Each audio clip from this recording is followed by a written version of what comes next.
Assalamualaikum warahmatullahi wabarakatuh. Selamat datang di YouTube channel Mira Piliang.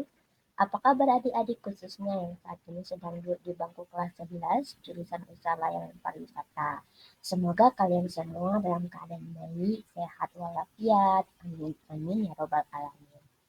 Saat ini saya akan memaparkan tentang macam-macam reservasi dalam buku saya Pemesanan dan Penghitungan Tarif Transportasi Udara, Darat dan Laut menuju pada bab 3. Adapun tujuan pembelajaran pada materi ini adalah anak didik seluruhnya mampu mengenal reservasi manual dan reservasi terkomputerisasi. Kemudian anak didik seluruhnya mampu memahami tipe-tipe reservasi, cara menerima reservasi, dan membedakan reservasi berdasarkan kebutuhan. Peta konsep ini bertujuan untuk menyimpulkan secara keseluruhan garis-garis besar yang akan kita bahas nantinya pada bab 3 ini, di mana macam-macam reservasi ini dibagi atas 5 poin. Yang pertama adalah elemen-elemen reservasi, kemudian menanggapi permintaan reservasi, memasukkan detail reservasi ke dalam sistem, memelihara reservasi, dan yang terakhir mengkomunikasikan detail reservasi. Nah, pada awal ini kita akan ngebahas tentang elemen reservasi. Elemen reservasi ini terbagi atas dua, tetapi sebelum itu kita harus mengetahui terlebih dahulu apa pengertian dari reservasi. Reservasi itu sendiri berasal dari kata to reserve, yaitu memberikan pelayanan atas sebuah jasa ataupun produk. Sehingga bisa disimpulkan bahwa reservasi adalah permintaan atau pemesanan. Sering sekali kita temukan reservasi ini berhubungan dengan pemesanan tiket, baik itu tiket nonton, tiket konser, tiket bepergian seperti transportasi darat, laut maupun udara. Nah, jadi secara keseluruhan hal-hal yang sudah disebutkan tadi itu adalah reservasi ataupun permintaan pemesanan. Maka dapat kita simpulkan bahwa reservasi adalah sebuah proses pemesanan dari sebuah produk ataupun jasa yang nantinya akan memenuhi kebutuhan pelanggan sesuai yang diinginkan. Nah, adik-adik sekalian, berikutnya pada slide ini saya menjelaskan tentang elemen reservasi dibagi atas dua. Yang pertama secara manual dan secara computerized reservation system atau sering disebut dengan CRS. Di antara kedua elemen reservasi ini memiliki keuntungan dan juga kelemahan ataupun kekurangannya. Nah, saat ini mari kita bahas secara bersama-sama keuntungan daripada reservasi manual. Yang pertama, biaya sistem lebih murah. Ini tepat sekali karena dalam reservasi manual ini kita masih menggunakan kertas, alat-alat yang memang tidak berhubungan dengan teknologi. Yang kedua, jadi untuk harga itu masih sangat minim. Yang kedua, bekerja di perusahaan yang lebih kecil. Perusahaan-perusahaan yang masih memakai sistem manual itu biasanya travel agent yang masih kecil ruang lingkupnya karena mereka masih memakai manual seperti tiket manual, tapi memang untuk saat ini sudah sangat jarang kita temui. Kemudian yang ketiga, mematuhi manajemen risiko jika mengalami kegagalan daya atau peralatan. Jadi resiko daripada menggunakan reservasi manual ini memang dibutuhkan sumber daya manusia yang sangat teliti. Jadi staff ticketing itu dituntut untuk teliti karena apabila salah mencantumkan baik harga, detail penerbangan, detail keberangkatan pada kertas ticketing atau kertas reservasi, maka hal itu akan membuat fatal. Mau tidak mau itu akan diganti diganti dengan pemesanan yang baru. Nah, dari ketiga poin ini merupakan keuntungan reservasi manual. Kemudian kita beralih kepada keuntungan computerized reservation system. Yang pertama adalah informasi lebih akurat dan dapat diandalkan. Akurat dalam arti dapat dipercaya dan relevan. Yang kedua, kemampuan untuk menyimpan data riwayat tamu. Hal ini sangat dapat menampung kapasitas yang tidak terbatas. Jadi, sekian banyaknya penumpang ataupun pelanggan yang membeli tiket ataupun melakukan reservasi dalam bentuk apapun kepada travel agent ataupun kepada pihak perusahaan itu akan bisa ditampung karena memang kapasitas penyimpanannya itu tidak terbatas. Kemudian lebih sedikit staf yang dibutuhkan. Ini tepat sekali karena biasanya dengan mengandalkan sebuah komputer dalam satu sumber daya manusia saja sudah bisa mencakup seluruh pekerjaan mulai dari pemesanan manual, kemudian beralih kepada penginputan data ke dalam sistem, setelah itu setelah proses kemudian pencetakan tiket, setelah pencetakan tiket langsung ke transaksi pembayaran, maka dari tahap-tahap tahapan yang telah disebutkan itu bisa dilakukan oleh satu orang saja dengan menggunakan komputer. Sehingga emang benar sekali kalau staf yang dibutuhkan itu akan lebih sedikit karena dengan satu sumber daya manusia bisa mencakup seluruh ruang lingkup kerja. Kemudian yang keempat yaitu kemampuan pelaporan yang lebih besar. Nah, hal ini terkait kepada laporan keuangan, penjualan, akuntansi seperti itu biasanya. Kemudian lanjut mengontrol biaya. Mengontrol biaya di sini yang dimaksud adalah kita dapat memanage daripada biaya-biaya peralatan yang dibutuhkan dalam memproduksi barang-barang tersebut sesuai kebutuhan pelanggan. Kemudian yang keenam adalah pelatihan staf terbatas. Jadi apabila perusahaan tersebut sudah menggunakan sistem reservasi komputer untuk memberikan jasa dan pelayanan kepada pelanggan, maka memang harus setiap 1 bulan sekali 3 bulan itu akan diadakannya pelatihan-pelatihan staf terhadap perkembangan teknologi karena setiap tahunnya atau setiap zamannya itu pasti perkembangan teknologi ini semakin meningkat. Maka hal tersebut juga menuntut staf untuk melakukan upgrade diri, upgrade kualitas untuk mengetahui lebih dalam lagi tentang mengaplikasikan komputer dan mengikuti era digital saat ini. Setelah kita mengetahui keuntungan dan kita sudah melihat perbedaan daripada keuntungan keduanya, sekarang kita beralih kepada slide berikutnya yaitu kelemahan. Karena di samping keuntungan dari yang telah kita sebutkan pasti ada kelemahannya. Apa saja sih kelemahan daripada reservasi manual? Yang pertama adalah memerlukan staf untuk memiliki pengetahuan terperinci tentang produk yang mereka jual. Yang kedua, diperlukan lebih banyak staf. Yang ketiga, kurang akurat untuk perusahaan besar. Yang keempat, perlu memeriksa keakuratan informasi secara manual. Selanjutnya, keamanan rendah. Selain itu, butuh lebih banyak waktu untuk menyelesaikan sesuatu. Kemudian sulit untuk mengubah dan mengambil informasi dan butuh waktu lebih lama untuk berkomunikasi dengan departemen lain. Kenapa demikian? Karena seluruh daripada kelemahan reservasi manual ini adalah masih dengan jangkauan manusia gitu.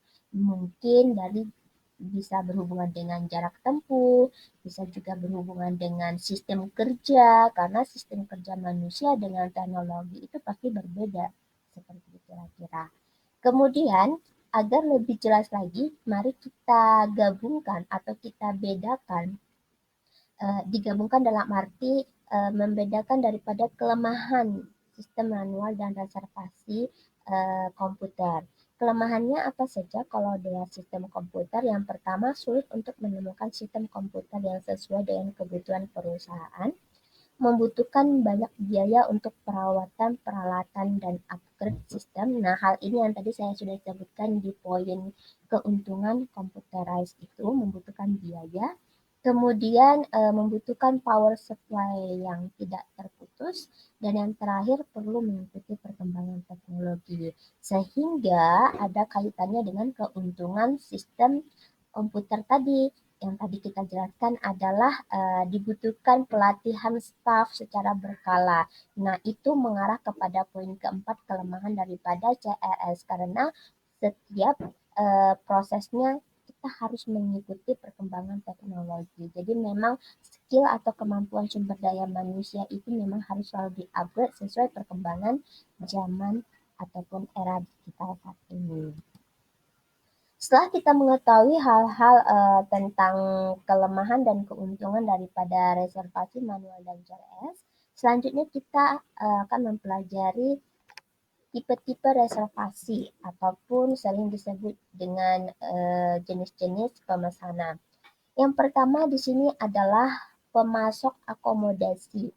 Pemasok akomodasi di sini maksudnya adalah sarana atau prasarana penginapan seperti hotel, resort, motel, lodgement. Nah, itu merupakan pemasok akomodasi. Kemudian ada di sini jenis reservasi pesawat, di mana pesawat ini dia lebih mengarah kepada pemesanan kursi.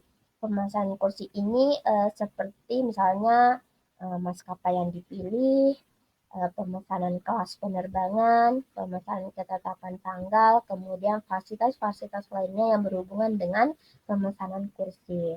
Kemudian ada juga di sini jenis pemesanan ataupun reservasi kapal pesiar. Kapal pesiar ini adalah transportasi yang digunakan untuk berlayar, di mana pemesanan yang dilakukan itu berkaitan dengan fasilitas yang akan diperoleh nantinya selama mengadakan kegiatan kapal pesiar ataupun biasanya setiap melaksanakan kapal pesiar atau setiap melaksanakan kegiatan berlayar itu membutuhkan waktu berhari. Maka fasilitas yang berhari-hari itu apa saja sih yang didapatkan oleh penumpang begitu. Kemudian mengetahui lama berlayar, kemudian pilihan kota-kota yang akan dilewati nanti selama berlayar. Nah, poin-poin itulah yang masuk ke dalam reservasi kapal pesiar. Lanjut, reservasi bus. Reservasi bus ini seperti kita ketahui, bus adalah transportasi darat yang bergerak mengelilingi satu tempat ke tempat yang lain, atau satu kota ke kota yang lain, maupun antar provinsi. Nah, maka reservasi yang dibutuhkan adalah reservasi pemesanan tiket.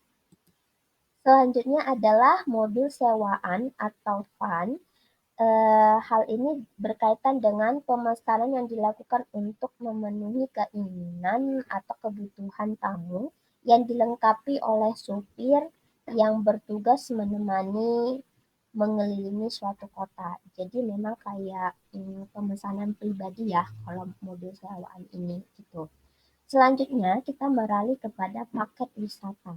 Paket wisata ini merujuk kepada pemesanan produk yang dilengkapi dengan fasilitas selama mengadakan kegiatan wisata.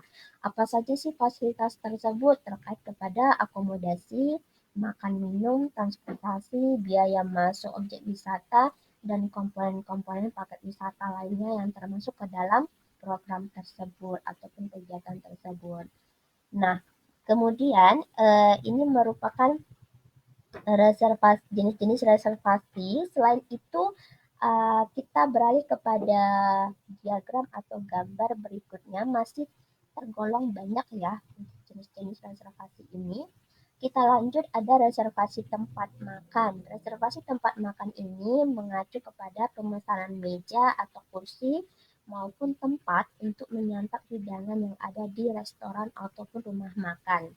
Baik itu sekedar bersantai ataupun memang eh, bertujuan untuk menikmati kuliner di suatu kota atau negara tertentu.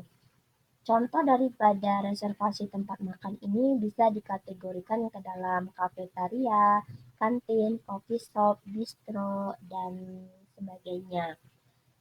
Kemudian kita lanjut kepada reservasi hiburan. Reservasi hiburan ini mencakup kepada pemesanan tempat atau kursi saat mengunjungi hiburan yang dipertontonkan.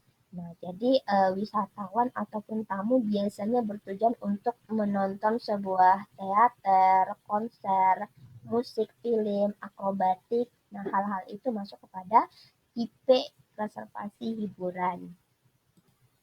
Selanjutnya adalah reservasi tempat wisata, di mana tempat wisata ini merujuk kepada pemesanan yang dilakukan untuk pembelian tiket masuk objek wisata, baik itu online maupun offline. Karena ada beberapa objek wisata yang memang sudah menyediakan pelayanan online untuk wisatawannya, sehingga apabila berkunjung langsung memberikan bukti ataupun seperti sejenis voucher bahwa pengunjung tersebut telah melakukan reservasi online.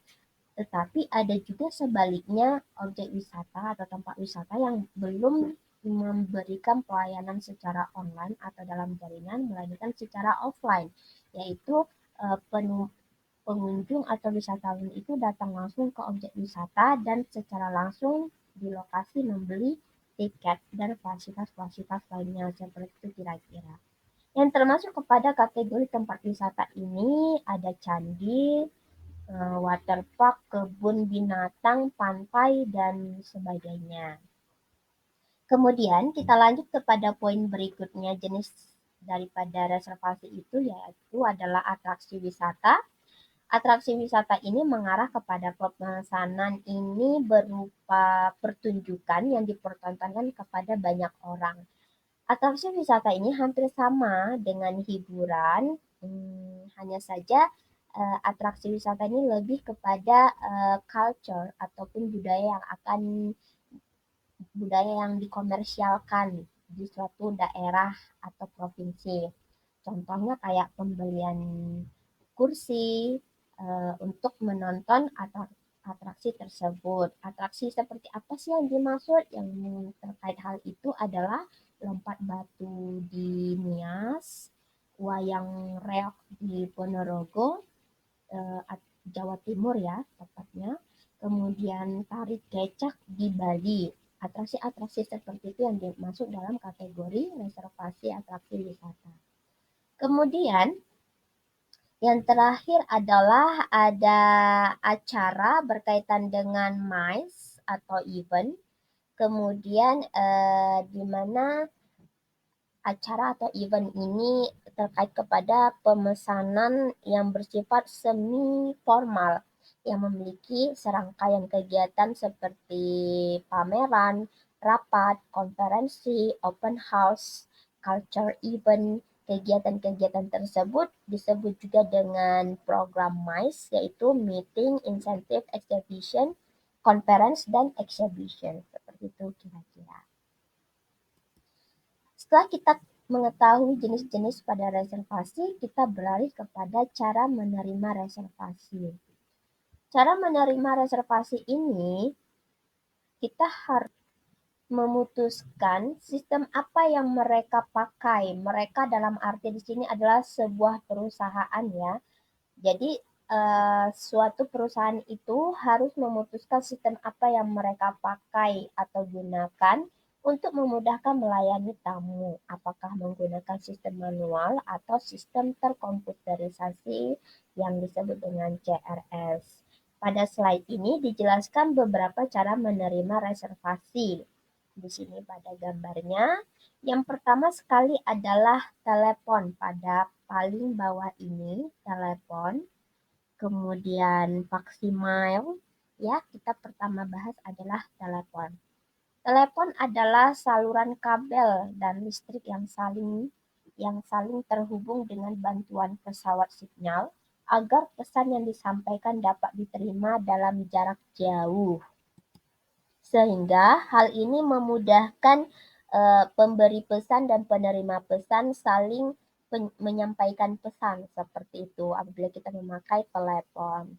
Kemudian selain daripada telepon, Faximile, alat mesin yang sering disebut juga dengan telekopier, di mana pesan yang dikirim merupakan salinan pesan yang sama dengan pesan aslinya. Selain itu, surat. Setelah telepon Faximile kemudian surat. Surat ini merupakan alat komunikasi yang digunakan untuk menyampaikan pesan secara tertulis. Selanjutnya dengan reservasi tatap muka. di mana tatap muka ini merupakan interaksi secara langsung yang dilakukan dua orang atau lebih di luar jaringan internet pastinya. Maka informasi ini akan lebih akurat dan menghindari kesalahpahaman. Setelah tatap muka ada juga dia cara menerima reservasi berdasarkan surat elektronik, yaitu surat ataupun email ya, atau sering disebut dengan surel, alat yang digunakan untuk mengirim surat melalui jalur jaringan komputer atau internet. Ini bisa berupa pesan gambar, teks, file, ataupun video. Selanjutnya ada juga SMS, yaitu aplikasi pesan singkat, di mana layanan pesan ini melalui perangkat seluler. Kemudian ada IM, yaitu Instant Message, aplikasi pengirim pesan melalui perantara jejaring internet dari satu komputer ke komputer yang lain. IM ini terdiri dari jenis Yahoo Messenger, Google, Microsoft, dan Amerika Online. Sering disebut dengan American Online juga.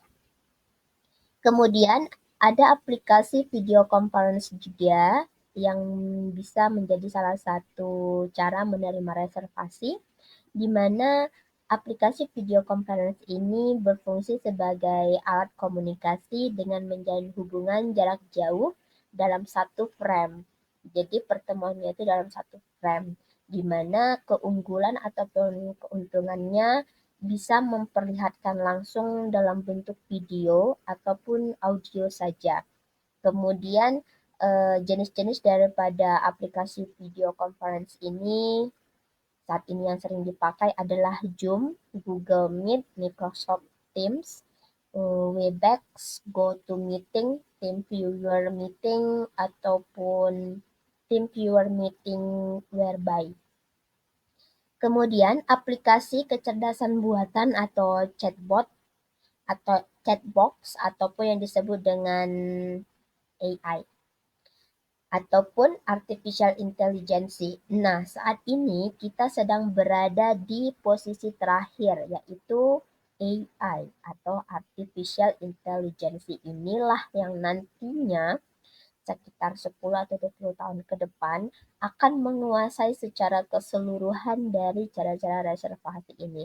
Bahkan manusia yang bekerja saat ini, sumber daya manusia yang bekerja saat ini akan digantikan oleh AI ini, artificial intelligence ini, karena mereka sudah bisa bekerja lebih daripada eh, batas kemampuan manusia. Jadi kita akan diikuti oleh perkembangan digital saat ini begitu. Sehingga untuk adik-adik seluruhnya pastikan kalau kamu jangan sampai ketinggalan untuk ilmu-ilmu pengetahuan tentang era digital saat ini begitu. Baik, kita lanjut lagi tentang AI tadi. Artificial Intelligence ini merupakan program komputer yang dirancang untuk meniru kecerdasan manusia. Nah, jadi manusia itu atau sumber daya manusia itu merupakan ciptaan Tuhan yang paling sempurna, bukan? Namun, dengan kecanggihan teknologi saat ini bisa dirancang sebuah komputer yang meniru kecerdasan manusia begitu. Nah, untuk AI ini sendiri merupakan sebuah chatbot itu yang artinya ataupun yang lebih mengarah kepada program komputer yang dirancang untuk memudahkan percakapan atau interaksi yang memiliki fitur teks maupun audio plus video. Saat ini sudah marak kita gunakan dan bahkan salah satu aplikasi ini eh, alat komunikasi yang sangat penting bagi kita. Apa sih itu? Yang pastinya WhatsApp, Telegram, sejenis-sejenis itulah. Kemudian kita lanjut, setelah kita mengetahui cara menerima reservasi, kita akan membahas tentang mengidentifikasi reservasi secara detail. Informasi dari pelanggan yang melakukan pemesanan tiket penerbangan, hal ini penting untuk kita tanyakan beberapa hal yang terkait tanggal keberangkatan atau pulang, nama penumpang, jumlah calon penumpang, tujuan, class of service, dan nomor telepon, HP, email jika diperlukan. Nah, keenam poin ini dalam mengidentifikasi reservasi ini sangat diperlukan, baik itu reservasi tiket nonton, konser, tiket pesawat, tiket bus, tiket hal apapun, keenam ini adalah merupakan detail reservasi yang harus kita ketahui saat menerima reservasi. Kemudian kita lanjut eh, kartu reservasi. Kartu reservasi ini merupakan contoh daripada kartu reservasi. Di sini dia ada nomor yang harus kita isi terkait nama, nomor penerbangan, kemudian nama penumpang. Selain itu ada alamat, kemudian di sini akan lebih detail lagi, bisa adik-adik lihat di buku yang sudah adik-adik pegang, mungkin di barangkali di video ini kurang jelas ya. Nah, jadi di sini dia ada bagian tanggal, ada bagian email, maka semua bagian-bagian daripada kartu reservasi ini penting untuk diisi apabila adik-adik sekalian menerima reservasi di suatu perusahaan begitu. Lanjut, setelah kita mengetahui hal itu, berikut adalah istilah-istilah reservasi. Yang pertama adalah tiket. Tiket merupakan dokumen yang dicetak secara elektronik yang menjadi bukti perjanjian atau perjalanan calon penumpang dari keberangkatan sampai menuju kota tujuan. Itu adalah tiket. Jadi tiket itu singkatnya adalah dokumen perjalanan yang penting begitu. Kemudian etiket adalah sama saja pengertian daripada tiket, hanya saja etiket ini dia lebih kepada elektronik tiket, yang dimana tanpa kita harus membawa selembar kertas yang disebut dengan tiket, kita sudah bisa melakukan perjalanan ke tempat tujuan.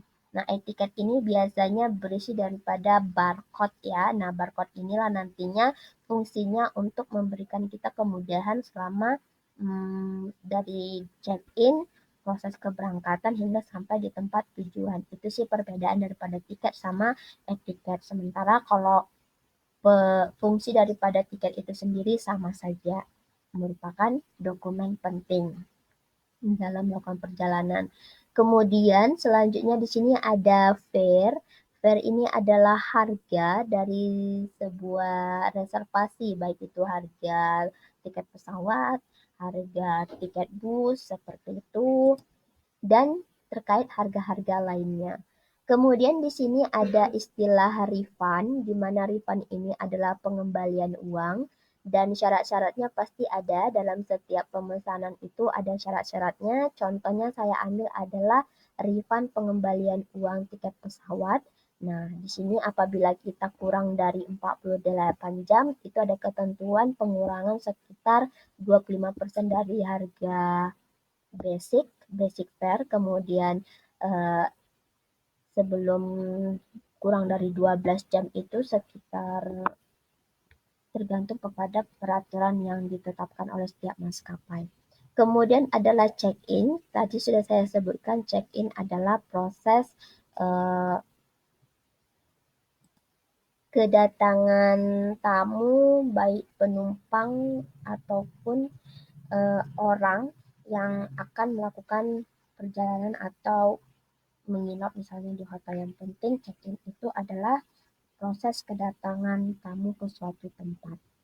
Kemudian departure adalah keberangkatan, kemudian route itu berkaitan dengan rute ataupun perjalanan yang akan kita tempuh.